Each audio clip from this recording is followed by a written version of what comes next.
Entdeckt, erklärt, erzählt. Der Navigationspodcast für Digitales, Trends und Innovationen. Präsentiert von #Explore, dem Online-Magazin von TÜV Nord. Hallo vernetzte Welt, herzlich willkommen zu einer neuen Episode unseres Podcasts Entdeckt, erklärt, erzählt. Mein Name ist Carolin Roterberg und ich moderiere zusammen diesen Podcast mit meiner Kollegin Julia Mandrión.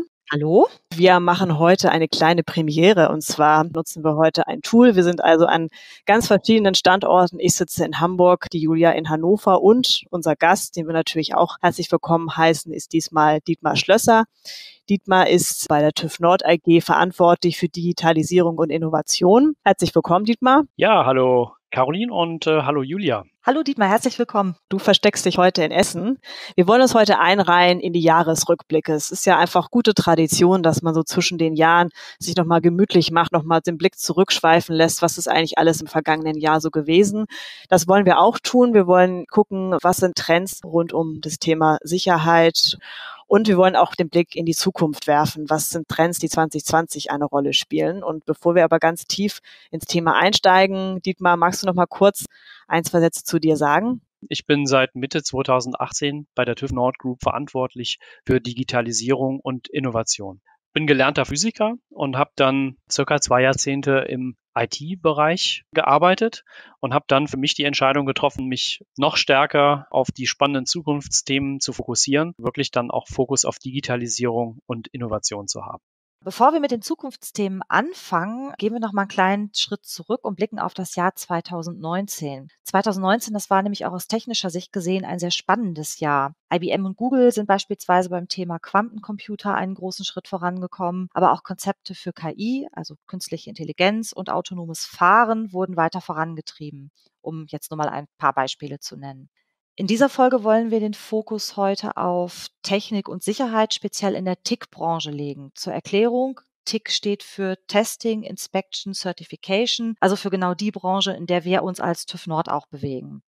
Dann würde ich einfach mal sagen, wir beamen uns mal 12 Monate im Kalender nach hinten, also an den Anfang 2019. Dietmar, welche technischen Trends oder Entwicklungen wurden denn für das Jahr 2019 zum Jahresanfang überhaupt prognostiziert? Du hattest das Thema Quantencomputer erwähnt und in der Tat haben wir im Jahr 2019 einiges zu dem Thema gehört. Es gab Ankündigungen von Unternehmen, die jetzt sagen, sie haben Quantencomputer aufgebaut, vorgestellt. Und das hat, glaube ich, eine ganze Menge Interesse und auch Begeisterung für diese Technologie ausgelöst. Wenn man da jetzt mal so ein bisschen drauf schaut, glaube ich, ist das jetzt zum Beispiel eine Technologie, die noch eine Weile als Zukunftstechnologie gelten wird. Denn ich glaube, wir sind da jetzt noch von einer Anwendung für den, nennen wir es mal, Hausgebrauch weit entfernt. Das Thema Quantencomputing hat sehr, sehr großes Potenzial, aber es sind halt noch viele Dinge zu klären, viele Dinge, die wir noch nicht wissen, viele Dinge, die wir noch entwickeln müssen. Und insofern erwarte ich da für die nächsten Jahre nicht unbedingt große Auswirkungen, direkte Auswirkungen in unserem Alltag. Für welche Bereiche können Quantencomputer denn eingesetzt werden oder beziehungsweise wo werden sie denn schon eingesetzt? Quantencomputing ist sehr interessant für den Bereich Supercomputer. Das hängt auch mit dem Aufwand beziehungsweise den Kosten dahinter zusammen. Man setzt das ein, um Probleme lösen zu können, die man bisher mangels Kapazität nicht lösen konnte. Da geht es viel um Simulation von Ereignissen aus der Natur. Da spielt das eine große Rolle und ist das so, was man typischerweise in Forschungszentren mit Supercomputern, die also die Leistung der herkömmlichen Modelle, die wir uns kaufen können, bei weitem übertrifft und auch irgendwie Leistung normaler, herkömmlicher Rechenzentren zum Einsatz. Kannst du da einfach mal ein Beispiel für nennen? Wenn ich jetzt zum Beispiel chemische Reaktionen irgendwo modellieren will, wenn ich das irgendwo simulieren will, wenn ich das irgendwo nachbilden möchte, scheitert das bisher daran, dass die Modelle, die ich damit abbilden kann, aufgrund der Kompromisse, die man da aufgrund der Kapazität und der Leistung machen muss, noch nicht nah genug an der Realität. Und wenn wir dann wirklich bestimmte Phänomene in der Natur, nehmen wir jetzt chemische Reaktionen, wie bilden sich bestimmte Moleküle oder so, besser verstehen wollen, dann bedarf da weit mehr an Rechenleistung, als wir bisher zur Verfügung haben. Das sind halt Themen aus der Forschung und da bieten Quantencomputer jetzt einen Ansatz über sagen wir so, die Möglichkeiten der bisherigen transistorbasierten Computersysteme deutlich hinauszugehen. Das klingt ja so, als ob der Einsatz von Quantencomputern auch mit einem sehr großen finanziellen Budget verbunden ist. Gibt es denn schon überhaupt einen Markt für Quantencomputer? Wenn man das jetzt einfach mal aus einer Marktsicht betrachtet, der Markt für Supercomputer ist irgendwo auch begrenzt. Das mag so im Bereich, das wird so ein zweistelliger Milliardenbetrag sein weltweit, würde ich mal schätzen, in Euro. Und wenn man jetzt so das gesamte Geschäftsvolumen für die herkömmlichen Computersysteme sieht, dann ist man so ungefähr bei 1 Billion Euro weltweit, so ungefähr, Pi mal Daumen. Und wann werden Sie die klassischen Computer ersetzen? Ich glaube, es ist eine sehr wahrscheinliche Aussage oder wahrscheinlich zutreffende Aussage, wenn ich jetzt sage, auf absehbare Zeit, auf längere Zeit werden Quantencomputer nicht die herkömmlichen Computer ersetzen. Also das muss man ganz klar sagen, da sind wir noch sehr, sehr weit von entfernt. Gut, da muss man immer ein bisschen vorsichtig sein mit Prognosen, aber von meiner persönlichen Einschätzung her reden wir da wahrscheinlich eher über die 2030er Jahre, wo das so richtig, sagen wir mal, Relevanz für den Alltag von uns dreien zum Beispiel jetzt gewinnen wird. Das muss man einfach so sehen. Ist aber natürlich eine hochspannende Technologie. Knapp 10, 15 Jahre ist in der Computerentwicklung ja schon sehr weiter Zeitraum. Da kann ja noch einiges passieren. Das ist richtig. Klar, sozusagen die Einschränkung, die ich jetzt zu der Aussage gebe, ist, dass Zukunftsprognosen in der Regel eines gemeinsam haben, sind falsch. Das ist jetzt meine persönliche Einschätzung. Aber ich glaube, was sich sagen lässt, es wird noch einen längeren Zeitraum benötigen, bis das jetzt wirklich, sagen wir, auch den durchschlagenden Erfolg haben wird oder eben eine Sichtbarkeit erreicht, wie wir sie von heutigen Computersystemen kennen. Wie ist denn so deine persönliche Einschätzung dazu? Also wir haben jetzt ja über die Quantencomputer gesprochen, konnte man allgemein sehen, dass es dort so einen großen Entwicklungssprung in diesem Jahr geben wird? Naja gut, da sind natürlich jetzt auch sehr große Unternehmen, haben dort sehr, sehr viel Geld investiert, sehen halt wirklich große Möglichkeiten auch damit für zukünftiges Geschäft. Und insofern ist das jetzt erstmal keine so große Überraschung, dass da tatsächlich jetzt auch was kam. Das Thema ist ja durchaus relevant.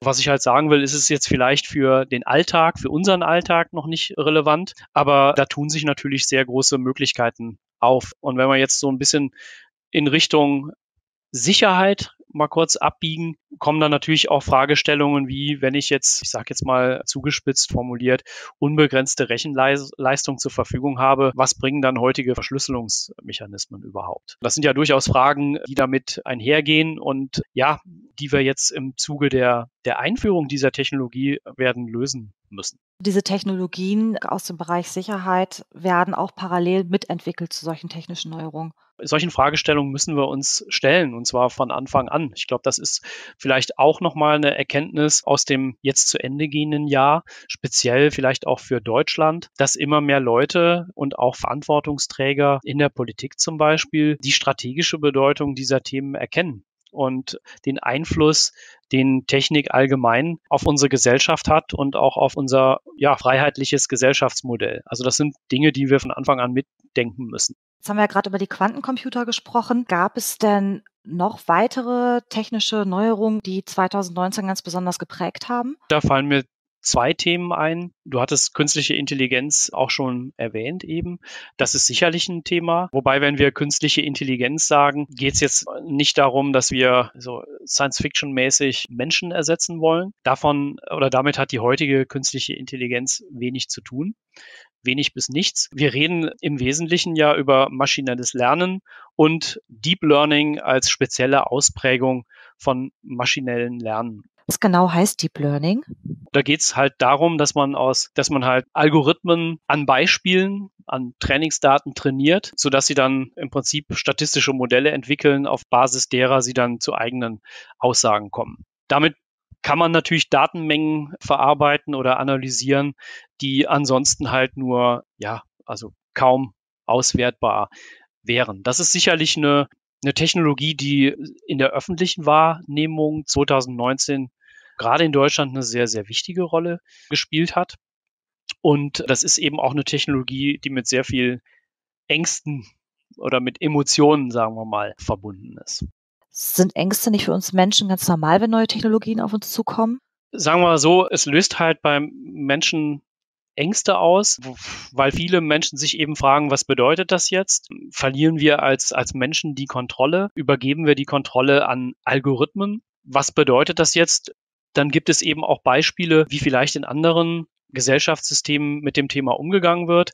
Da schauen wir ja jetzt auch verstärkt nach China, schauen, wie künstliche Intelligenz dort eingesetzt ist. Da sind so Themen wie Social Scoring und sowas auch hochgekommen. Am Ende geht es bei den Emotionen aber immer letztlich um Akzeptanz. Es geht darum, kann ich einer neuen Technologie vertrauen?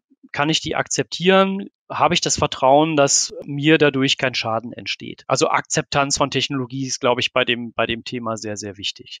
Und das, glaube ich, setzt voraus, dass man das Ganze auch mal ein bisschen entemotionalisiert, so würde ich das vielleicht mal formulieren. Und das bedeutet eben auch, jetzt mache ich wieder den Schwenk in Richtung Sicherheit, wodurch ich dann eben auch dieses Vertrauen und damit auch die Akzeptanz erzeugen kann, bedeutet eben, dass ich irgendwo Kriterien habe, anhand derer ich bewerten kann, ob ein Algorithmus dem entspricht, was wir wollen oder was für uns oder was unserem Wertekanon entspricht. Dann vielleicht autonomes Fahren, natürlich ein ganz, ganz wichtiger Punkt. Wenn wir uns tatsächlich dann in höhere Stufen des autonomen Fahrens, also tatsächlich vollautonomen Fahrens entwickeln, dann treffen wir ja selber als Mensch nicht mehr Entscheidungen, wenn das System steuert. Und dann gibt es eben diese Fragen, wie verhält sich dann ein Auto, wenn irgendwo, es gibt 2 Unfallszenarien, wo 2 verschiedene Menschengruppen zu Schaden kommen können. Was entscheidet der Algorithmus da? Das sind so solche Fragen, die sind sehr, sehr schwierig auch dann je nach Anwendungsszenario zu beantworten. Aber eben das auch transparent zu machen, damit Menschen auch eine Form von Kontrolle haben, ein Wissen haben, wie sich ein Algorithmus in bestimmten Situationen verhalten wird, soweit man das darstellen kann.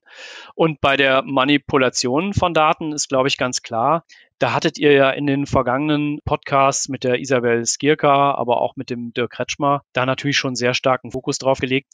Das beste Training nutzt nichts, wenn ich die Entscheidungen oder die Daten manipulieren kann. Also wenn jemand Äußeres dann Einfluss darauf nimmt, sodass andere Entscheidungen zustande kommen. So würde ich es mal formulieren. Das wollen wir natürlich auch nicht.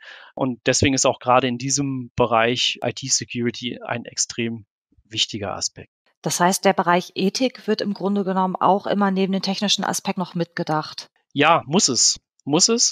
Und ich glaube, da müssen wir uns auch insgesamt noch besser aufstellen. Da stehen wir am Anfang einer Entwicklung. Ich sehe da auch eine große Chance für Europa auf Basis unseres Wertekanons, dass wir dafür sorgen, dass Algorithmen eben auch eine Ethik reflektiert, die unsere Ethik, unsere ethisch-moralischen Vorstellungen in irgendeiner Form abbildet. Und dass ein Algorithmus keine Dinge tut, die dem widersprechen. Ich glaube, das ist von existenzieller Bedeutung, nicht nur für Europa, sondern letztlich, wenn man das langfristig denkt, für die ganze Welt. Denn was wir halt nicht wollen, ist, dass wir letztlich die Kontrolle über unser Leben verlieren oder das Gefühl haben, keine Kontrolle mehr über unser Leben zu haben und eben auch nicht die Art und Weise, wie wir leben. Das, denke ich, ist an der Stelle ganz, ganz entscheidend. Deswegen Ethik ist unglaublich wichtig. Es geht weniger um Fokus auf die reine Technologie, sondern um die Frage, zu welchem Zweck setze ich die Technologie ein. Das sollte auch immer die aus meiner Sicht entscheidende Frage sein. Bei aller Technikbegeisterung, eine Technologie ist erstmal weder gut noch schlecht. Es wird erst gut oder schlecht dadurch, was wir damit machen. Und das sollten wir uns bei jeder Technologie übrigens immer wieder vor Augen führen. Vielen Dank schon mal für deine Ausführungen. Also wir hören schon, 2019 ist auf jeden Fall sehr, sehr viel passiert. Es ging jetzt gerade auch um das Thema Ethik, um das Thema Vertrauen. Würdest du vielleicht sagen, sogar auch mit Hinblick jetzt auf 2020 oder auf die nächsten Jahre, dass dieses Thema Bewusstsein für den Umgang mit Technologie und dass sie letztendlich ja eigentlich auch den Menschen nutzen sollte und nicht nur andersrum, dass das noch stärker in den Fokus gerät? Ja, zumindest wünsche ich mir das. Ich bin allerdings auch davon überzeugt, dass es so kommen wird. Mir ist halt in dem Kontext wichtig, dass wir konstruktiv damit umgehen. Was ich nicht als sinnvoll erachte und auch nicht als zukunftsfähig, ist eine Verweigerungshaltung. Dass wir bestimmte ethische Fragen nehmen und sagen, aus den und den Gründen sollten wir uns gar nicht erst damit beschäftigen oder sollten wir das gar nicht erst machen. Das wäre zum Beispiel so das Thema beim autonomen Fahren auch, ne? Immer diese Diskussion wieder sozusagen, wer soll getroffen werden bei einem Unfall, ne? Das kann man natürlich machen, dass ich grundsätzlich auf autonomes Fahren dann komplett verzichte. Ich glaube allerdings nicht, dass das realistisch ist. Und man muss an der Stelle auch die Frage stellen, was bringt es, wenn man sich selber in technologischer Askese befindet, wenn der Rest der Welt eine andere Haltung dazu hat. Und ich glaube, wir sollten das wirklich konstruktiv in dem Sinne führen, dass wir aktiv daran arbeiten, dass Technologie eben zu dem richtigen Zweck eingesetzt wird und dass wir auch in der Lage sind zu überprüfen, dass der Einsatz der Technologie eben diesem gewollten Zweck auch entspricht. Das halte ich für ganz, ganz wichtig, um auf Dauer auch eine Technik- oder Technologieakzeptanz bei den Menschen zu erreichen. Du hast ja schon ein paar Ansätze jetzt genannt. Wie sollte man den Algorithmen in den kommenden Jahren so sinnvoll einsetzen, dass sie für den Menschen einen echten Mehrwert haben? Mein Vorschlag für einen sinnvollen Zweck dieser digitalen Technologien, wenn wir jetzt zum Beispiel das Thema Nachhaltigkeit sehen. Wir können Algorithmen, wir können Automatisierung, die damit einhergeht, zum Beispiel dazu einsetzen, die Verschwendung von Ressourcen zu beseitigen, die wir an allen Stellen haben. Und dafür zu sorgen, dass wir nur das produzieren, was wir wirklich brauchen und nicht auf dem Weg hin zur Nutzung hohe Verschwendungsraten haben. Das hat ja viele Aspekte. Da können wir das Thema Nahrungsmittel nehmen. Auch das war ja, denke ich, 2019 mal wieder ein Thema. Wie viel Prozent der Nahrungsmittel in Deutschland landen im Müll? Das muss man einfach mal sagen. Also ich meine, gerade jetzt, das kommt dann auch jetzt momentan natürlich sehr stark im Hinblick auf Klimawandel. Wir produzieren hier Nahrungsmittel, die wir nicht nutzen, während wir vielleicht in anderen Regionen der Erde Hunger haben. Und ich glaube, da kann man Technologie sehr sinnvoll einsetzen, um diese Verschwendung an der einen Stelle zu vermeiden und dann Nahrungsmittel dann natürlich eben auch an anderer Stelle verfügbar zu machen. Wir können, was die Art der Nahrungsmittel, die wir zu uns nehmen, Technologie einsetzen, um zu schauen, kommt das Gemüse wirklich daher, wo es herkommen soll?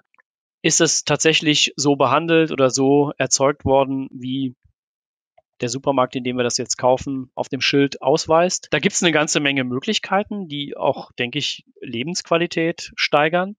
Ein zweites Beispiel in dem Zusammenhang: Smartphones nutzen wir alle, aber ist in Sachen, wenn man die Wertstoffkette sich jetzt mal anschaut und die Recyclingquote für Smartphones, vorsichtig formuliert, sehr verbesserungsbedürftig. Wenn man sich anschaut, welche Materialien, welche Stoffe, welche Metalle verbaut sind, mit welchem Aufwand die gefördert werden und wie wenig letztlich vollständig recycelt werden kann bei einem Smartphone, dann haben wir da noch eine ganze Menge zu tun. Also da jetzt auch einfach den Fokus auf geschlossene, nachhaltige Wertstoffketten zu legen, da haben wir noch sehr, sehr viel vor uns. Und das ist aus meiner Sicht eben auch eine ganz, ganz wichtige Herausforderung, der wir uns stellen müssen. Jetzt hast du uns ja schon einiges darüber erzählt, was die Verbindung von KI und Nachhaltigkeit betrifft. Jetzt würde ich aber gerne noch mal kurz zum technischen Aspekt zurückkommen. Kannst du uns sagen, was uns 2020 an technischen Neuerungen erwartet? Wenn man jetzt bei Technologie guckt, hatte ich bei 2019 jetzt das Thema 5G ja noch genannt. Da hatte der Dirk Kretschmer sehr ausführlich im Podcast drüber gesprochen, war aber auch jetzt ein ganz wichtiges Thema in diesem Jahr, wobei wir auch da am Anfang stehen. Da gab es jetzt die Frequenzvergabe und jetzt muss man einfach mal schauen, wie diese neue Generation Mobiltechnologie genutzt werden kann. Also wenn wir jetzt auf Technologie sprechen, ist das jetzt auch ein Trend, den ich fürs nächste Jahr weiterhin sehe, der sich fortsetzen wird. Und da erwarte ich, dass sich im Bereich Campusnetze da etwas tun wird. Also eben das Dienstszenario, dass ich viele Geräte, viele Sensoren auf einem engen Raum, zum Beispiel in der Fabrik, miteinander über so ein Campusnetz vernetze und darüber eben auch neue Anwendungsmöglichkeiten schaffe, weil ich halt eine Echtzeitkommunikation auch habe. Was sich, glaube ich, ein bisschen verändern wird, ist, wir haben jetzt in diesem Jahr und vielleicht auch schon das Jahr vorher sehr viele große Anbieter gesehen, die künstliche Intelligenz, AI, auf Cloud-Plattformen anbieten. Das heißt, ich kann deren Cloud-Plattform nutzen, um bestimmte KI-Algorithmen selber zu bauen, um selber im Bereich KI aktiv zu werden. Und ich glaube, da gibt es eine sehr spannende Entwicklung, die ich auch fürs nächste Jahr sehe, das sind die sogenannten Edge AI-Chips. Ich glaube, da muss ich noch mal kurz einhaken. Kannst du uns noch mal sagen, was Edge AI ist? Und das sind spezielle Computerchips, die für künstliche Intelligenz-Anwendungen gebaut wurden, die also da nochmal deutlich leistungsstärker sind, sodass man für bestimmte KI-Anwendungen, ob das jetzt Gesichtserkennung ist oder das wäre so ein klassisches Beispiel, aber eben auch ganz andere Anwendungsszenarien, nicht mehr irgendwo im Hintergrund eine Cloud nutzen muss, um die eigentlichen Berechnungen durchzuführen, sondern dass ich im Objekt selber über so einen Edge AI-Chip die Möglichkeit habe, das im Objekt selber schon zu tun. Auch das wird nochmal eine Auswirkung haben, auch das in Richtung Verfügbarkeit. Und dann hätte ich noch einen dritten Technologietrend. Wir haben ja bei uns auch so einen Geschäftsbereich Aerospace. Und da habe ich mich mit den Kollegen unterhalten. Eine Sache, die sie dort sehen fürs nächste Jahr oder immer stärker im Kommen, ist im Bereich Satelliten. Und zwar in sehr niedrigen Orbits. Low Earth Orbit nennt man das, dass man kleinere Satelliten dort in diesem Erdnahbereich platziert, um Breitband-Internet anzubieten, zum Beispiel. Und das ist auch eine sehr spannende Entwicklung, die wir da sehen, weil das bedeutet, dass wir jetzt breitbandiges Internet eben auch in Teilen der Welt verfügbar machen können, wo es das heute in der Form nicht gibt. Auch das wird nochmal zu einem Schub führen. Und jetzt komme ich so zu einer Quintessenz daraus. Was wir halt sehen, sind Technologien, die einen ganz großen Megatrend unterstützen und verstärken. Es sind nämlich in der Regel nicht einzelne digitale Technologien, die wir schauen sollten, sondern es sind letztlich Wechselwirkungen verschiedener Technologien, die in Kombination zusammen halt wirklich einen großen Entwicklungsschub geben. Und den Megatrend, den ich dort sehe, der eben auch für unsere Branche extremst wichtig ist die Entwicklung hin zu vernetzten, intelligenten Systemen. Das sehen wir jetzt an allen Stellen. Ob das jetzt bei autonomen Fahren ist, da haben wir vernetzte, intelligente Systeme. Wenn man das jetzt wirklich auch mal zu Ende denkt, wo eben verschiedene Geräte ständig in Echtzeit miteinander kommunizieren und auf Basis von Rückmeldungen, ja, wenn man so will, Entscheidungen treffen oder bestimmte Aktionen einleiten. Und das sind jetzt alles, ob das jetzt 5G ist, ob das jetzt künstliche Intelligenz ist, das sind alles Entwicklungen, die diese Gesamtentwicklung, die diese Mega-Entwicklung, wenn man so will, diesen Megatrend noch deutlich weiter verstärken werden. Klar, das ist natürlich auch ein Wandel, der das Thema Sicherheit ganz stark betrifft. Wir sind es bisher gewohnt, dass wir Sicherheit im Sinne eines bestimmten Objektes, eines bestimmten Gerätes, ob das ein Auto ist, ob das ein Aufzug ist, ob das ein Herzschrittmacher ist, da gibt's ja endlos Beispiele, dass wir von dieser Betrachtung als Gerät, als Gegenstand, als Objekt wegkommen müssen, wenn wir Sicherheit betrachten und uns die Frage nach Sicherheit vernetzter, intelligenter Systeme stellen müssen. Auch da, glaube ich, stehen wir relativ am Anfang. Da ist halt die Frage, welche Normen wende ich da an? Welche regulatorische Maßnahmen ergreife ich da? Denn es ist klar, dass man das am Ende irgendwo auch regulatorisch abbilden wird müssen. Aber wir sollten sehr stark den Fokus darauf legen, jetzt wirklich auch gemeinsam mit Herstellern, mit Verbrauchern genau diese Grundprinzipien, diese Normen, was geht nicht, zu erarbeiten. Vernetzte, intelligente Systeme sind eben deutlich komplexer als die einzelnen Objekte, die einzelnen Geräte, mit denen wir bisher zu tun hatten. Und dem müssen wir uns stellen. Und da müssen wir Sicherheit anders denken, als wir das vielleicht in den letzten 150 Jahren getan haben. Ja, aber es ist doch ein Ansporn, die nächsten 150 Jahre dann in diesem Sinne zu gestalten. Es wird nicht langweilig. Nee, das glaube ich auch nicht. Ich habe schon gerade gedacht, wir müssten uns eigentlich genau in einem Jahr, jetzt haben wir Dezember 2019, also in 12 Monaten, Ende 2020 auch nochmal zusammentun und nochmal gucken, wie genau diese Entwicklungen, die du gerade skizziert hast, ob die schon weiter auf dem Weg sind. Abgeschlossen werden sie sicherlich nicht sein. Das haben wir eigentlich an allen Punkten gemerkt, sei es 5G oder sei es auch, was du eben angesprochen hast, dass natürlich in ihren Jahreszyklen da überhaupt nicht zu denken ist, sondern dass das noch größere Zeiträume angeht. Das Thema Quantentechnologie, ja, wo du auch sagtest eher, dass wir halt nochmal 10 Jahre warten müssen. Ja, ich fand, es war sehr spannend, dass wir nochmal einmal den Blick zurückrichten konnten und uns dann auch aufs neue Jahr ausgerichtet und vielleicht auch nochmal kurz zum Abschluss die persönliche Frage an dich. Hast du eigentlich Vorsätze fürs neue Jahr? Ich habe noch ein paar Tage Zeit, mir welche zu überlegen. Aber nicht mehr viele. Nee. Ja, da hast du recht.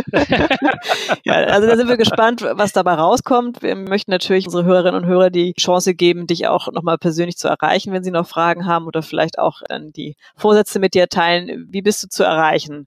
Ja, ganz gut über LinkedIn zum Beispiel. Twitter-Handle würde auch funktionieren und geht aber auch ganz normal über E-Mail. Da bin ich sehr flexibel. Ja, die Kontaktdaten stelle ich da auch gerne zur Verfügung. Nehmen wir in die Shownotes Falls da auf. Interesse besteht. Genau, packen wir alles mit Nehmen wir rein. in die Shownotes, ja, finde ich gut. Ja, ganz herzlichen Dank für dieses sehr inspirierende Gespräch und ich denke auch, dass unsere Hörerschaft bestimmt auch einiges mitgenommen hat, vielleicht auch das neue Jahr ein bisschen gespitzter angeht und schaut, welche Technologien eine Rolle spielen werden. Und ja, ich glaube, da bleibt uns auch gar nichts anderes übrig, auch allen ein gutes neues Jahr zu wünschen, mit hoffentlich vielen spannenden Dingen und würde sagen, wir sind am Ende, ne? Also. Ja, vielen Dank und auch von meiner Seite, ja, noch besinnliche Tage und ja, einen guten Rutsch in ein glückliches und erfolgreiches neues Jahr. In diesem Sinne. Dem ist Tschüss. nichts mehr hinzuzufügen. Tschüss, schönes neues Jahr. Das war Entdeckt, Erklärt, Erzählt. Der Navigationspodcast für Digitales, Trends und Innovationen. Präsentiert von #Explore, dem Online-Magazin von TÜV Nord. explore-magazin.de